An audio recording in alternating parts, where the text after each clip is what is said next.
You've seen the success stories, you've seen the ads, and now you're asking the most important question. What does a Shopify website actually cost?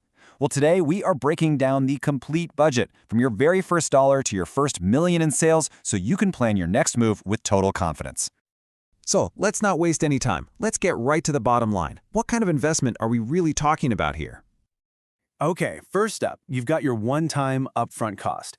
This is everything you need to get launched, and it mostly comes down to your store's theme and the setup. You can definitely keep this low, like a few $100 if you do it yourself. Or, it can go up from there if you decide to hire a professional to build it all for you. And then you've got your ongoing monthly costs. You should really think of this as the fuel for your business engine.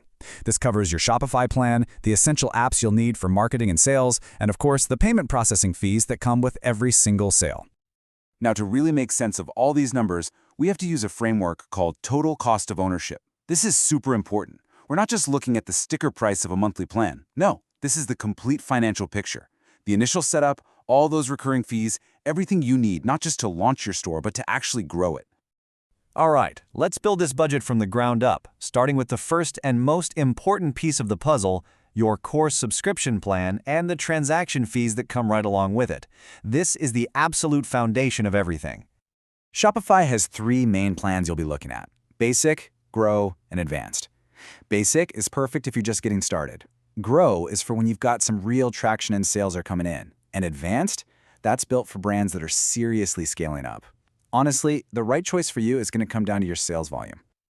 Okay, this is huge, and it clears up one of the most misunderstood parts of Shopify's pricing. So listen up. While there are two potential fees on every sale, one is super easy to avoid. As long as you use Shopify's own payment processor, called Shopify Payments, they completely waive their separate transaction fee.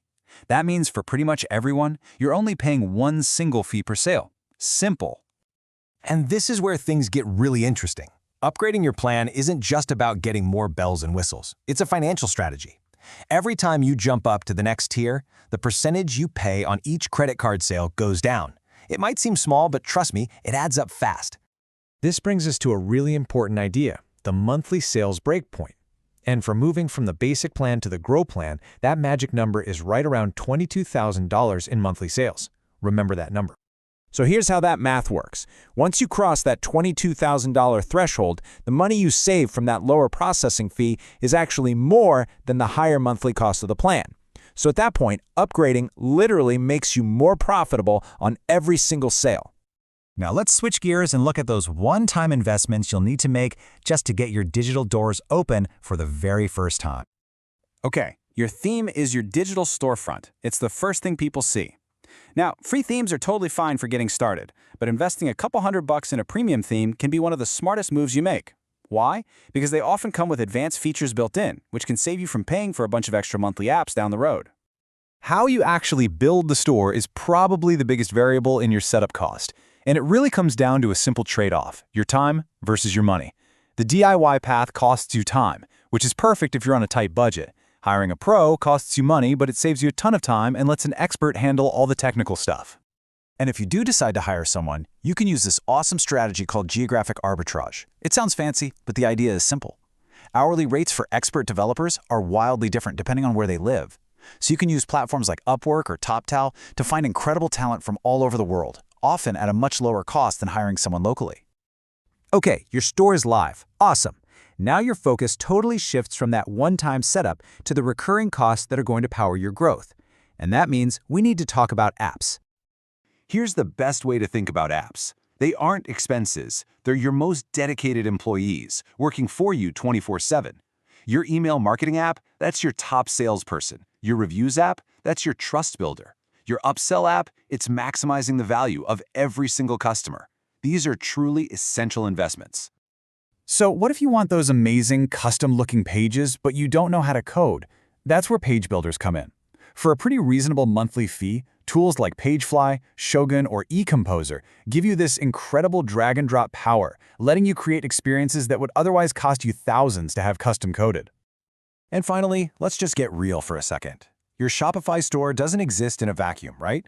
It's a real business, and that means other costs. So don't forget to budget for things like marketing to get customers in the door, the actual cost of your inventory, and any business licenses or taxes you might owe. Okay, theory is great, but let's make this all super concrete. We've put together 3 real-world budget scenarios that you can use as a blueprint for your own business. First up, the bootstrapped startup. The strategy here is simple. Keep that overhead as low as humanly possible. You're going to do the setup yourself, you'll make that smart investment in a premium theme, and you'll stick to the basic plan. Your upfront cost is going to be around $350 with a monthly burn right around $100. Next up, the small business launch. In this scenario, you've got a bit of a budget, and your most valuable asset is your time. So you're going to hire a freelancer for maybe 10 or 15 hours to get a really polished launch. This puts your one-time setup cost around $1,500, with monthly costs closer to $250 for a more powerful set of apps. And finally, we have the scaling brand. You're flying. You're doing over 20 grand a month, so efficiency is everything. You invest in the advanced plan to get those lower fees, and you're hiring a developer for custom work? Your upfront cost is going to be $5,000 or more, and your monthly tech stack will be at least $500 to support things like automation and advanced analytics. So when you step back and look at the whole picture, the biggest takeaway is this. The cost of Shopify is a dynamic investment. You're not just paying for a website builder, you're getting access to a world-class commerce platform that is built to grow with you. It's secure, it's powerful, and it is incredibly scalable. Look, the platform can handle anything from a weekend side hustle to a global enterprise brand. So now that you have a crystal clear understanding of the investment it takes, the only real question left is, what kind of business will you build?